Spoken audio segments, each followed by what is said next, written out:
नमस्कार दोस्तों, आपने देखा होगा कि बहुत सारे प्रैक्टिशनर जब शलभासन करते हैं तो तीन मेजर प्रॉब्लम फेस करते हैं। पहला, वो अपनी चेस्ट को प्रॉपरली इस तरीके से ग्राउंड में नहीं रख पाते। दूसरा, जो उनके पैर हैं या तो आगे की तरफ निकल जाते हैं या ऊपर की तरफ रहते हैं, वो धीरे से अपने सिर के ऊपर नहीं रख पाते इस तरीके से।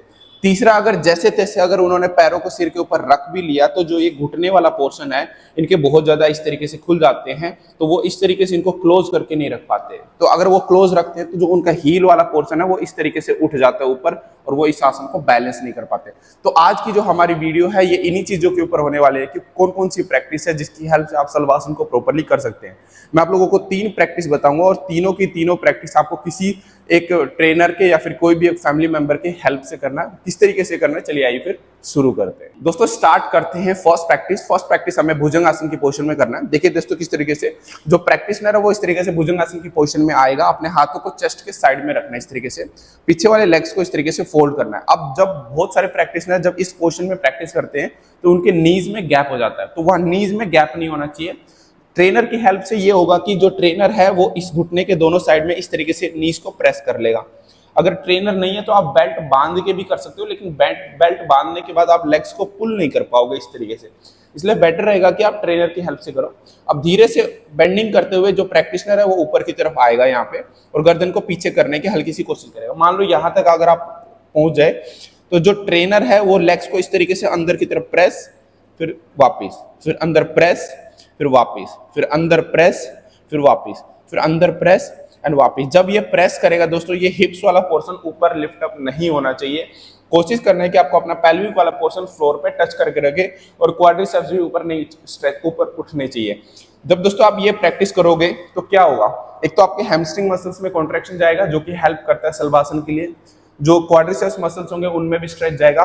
और आप जब इसको नीचे की तरफ प्रेस करके बैकवर्ड बेंडिंग थोड़ा सा और करो, इस तरीके से बैकवर्ड बेंडिंग करके होल्ड करेंगे तो जो चेस्ट को नीचे रखने के लिए बेंडिंग की जरूरत होती है दोस्तों, तो वो भी यहाँ से डेवलप हो सकती है। और इस तरीके से आपको लंबे टाइम तक होल्ड करके रखना है, कम से कम 1-1 मिनट। पहले तो दोस्तों आगे पीछे ये रोलिंग करना है। रोलिंग करने के बाद फिर इस तरीके से बिल्कुल अंदर प्रेस, और हील यहाँ पे खुलने नहीं चाहिए दोस्तों। जब हम अंदर प्रेस करते हैं तो हील ऐसे बाहर निकल जाते हैं, वो खुलना नहीं चाहिए, अंदर प्रेस करके होल्ड रखना है। इनिशियली आप जैसे कि जो प्रैक्टिशनर है यहाँ से स्टार्ट करेगा, फिर यहाँ पे धीरे धीरे हिप्स पे टच करके आपको होल्ड करना है। इससे आपको नी पे भी हल्का सा पेन फील होगा, बट वो एक्सटेंशन वाला है, वो उसको धीरे धीरे बढ़ाना है। अगर बहुत ज्यादा नी में पेन है तो बहुत ज्यादा लेग्स को फोल्ड नहीं करना है। ये हमारी फर्स्ट प्रैक्टिस थी। अब बात करते हैं दोस्तों यहाँ पे सेकेंड प्रैक्टिस जो कि उष्ट्रासन पे है। धीरे से उष्ट्रासन की पोजिशन पे आओ। यहाँ पे भी दोस्तों जो प्रैक्टिशनर है उनके नीज के बीच में गैप ना हो, इसलिए जो ट्रेनर है वो इस तरीके से इसको सपोर्ट कर सकता है। धीरे धीरे बैकवर्ड बेंडिंग करो, इस तरीके से जाने के बाद आराम से ऊपर की तरफ से हाथ नीचे रखो। ये आप वॉल के सपोर्ट से भी कर सकते हैं। अब जो होता है दोस्तों, जब बहुत सारे प्रैक्टिशनर जब यहाँ पे उष्ट्रासन करेंगे तो वो नी वाइड हो जाते हैं। ये नी वाइड ना हो इसके लिए जो ट्रेनर है उनके टोज से नीज को इस तरीके से प्रेस करके रखेगा ताकि वो टच रहे, और प्रैक्टिशनर को हील्स को भी इस तरीके से क्लोज करके रखना है। अब हाथों को यहाँ रखने के बाद एक बार नीचे जाना है, बॉडी को नीचे लेकर जाओ, फिर एक बार ऊपर उठो, पूरा एक्सटेंशन।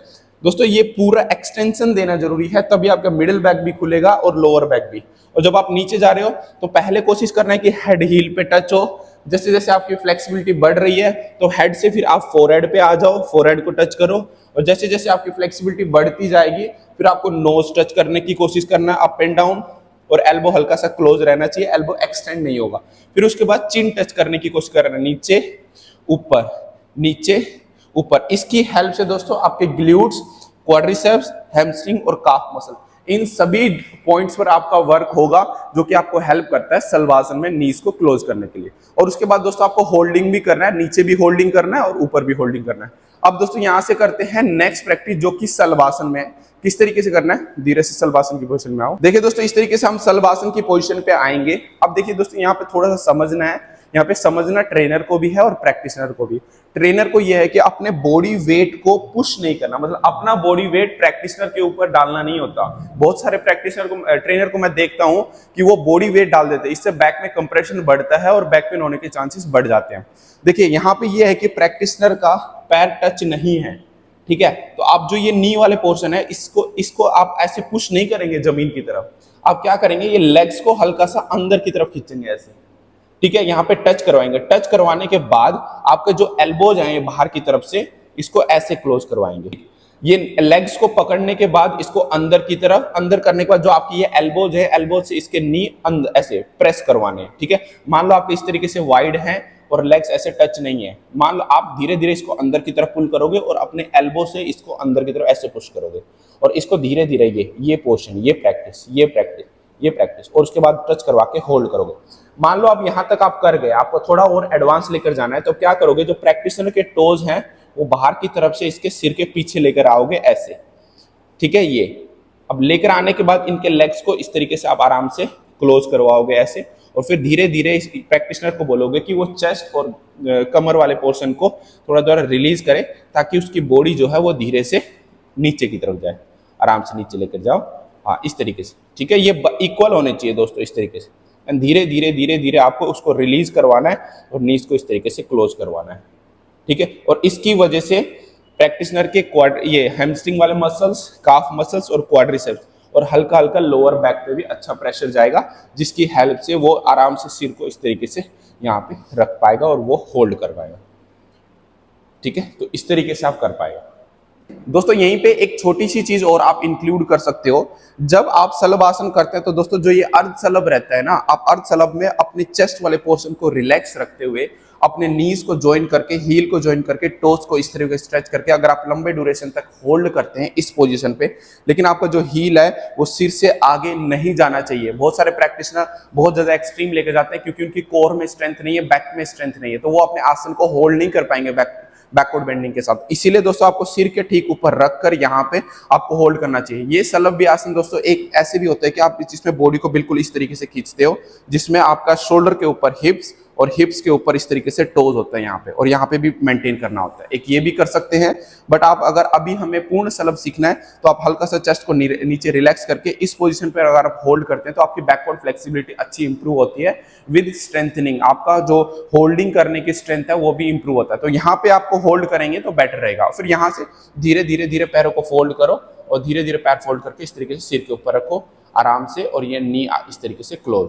तो आपको इस तरीके से इसको करने की कोशिश करना है, ताकि आपकी बैकवर्ड फ्लेक्सिबिलिटी भी इंप्रूव हो और हैमस्ट्रिंग मसल्स, क्वाड्रिसेप्स और नी और ग्लूट्स, इन सारे मसल्स में भी अच्छे से फ्लेक्सिबिलिटी ट्रेनिंग आप कर सकते। ठीक है, जिस भी पोजीशन पे आप हैं वहां पे लंबे लंबे टाइम तक के लिए होल्डिंग कीजिए। मिनिमम 1 से 2 मिनट होल्डिंग तो जरूर होनी चाहिए। विद द होल्डिंग जैसे जैसे आपका स्ट्रेंथ स्टेमिना बढ़ता रहेगा, फ्लेक्सिबिलिटी बढ़ती रहेगी, आप धीरे धीरे धीरे उसको एक्यूरेट वे में ले जाने की कोशिश करें। ऐसा नहीं है कि दोस्तों स्टार्टिंग से ही आप नी क्लोज करेंगे तभी इसको होल्ड करेंगे, अदरवाइज आप नहीं हो रहा है कि इसको छोड़ देंगे, ऐसा नहीं है दोस्तों। जहां पे भी हो रहा है वहां पे होल्डिंग करते रहिए, और जैसे जैसे आपका होल्डिंग ड्यूरेशन बढ़ता रहेगा वो आसन धीरे धीरे एक्यूरेट वे में भी आता रहेगा। तो दोस्तों कैसे लगा वीडियो आप कमेंट करके जरूर बताएं। कमेंट में उस आसन, उस प्रैक्टिस का नाम बता सकते हैं जो आसन आप सीखना चाहते हैं। मैं जरूर उसके ऊपर वीडियो बनाकर आपके सभी प्रॉब्लम को सोल्व करने की कोशिश करूंगा। जल्द मिलेंगे दोस्तों एक नई वीडियो के साथ, एक नई एनर्जी के साथ। तब तक इस वीडियो को देखते रहे, अपने सभी दोस्तों के साथ शेयर करें। नमस्ते।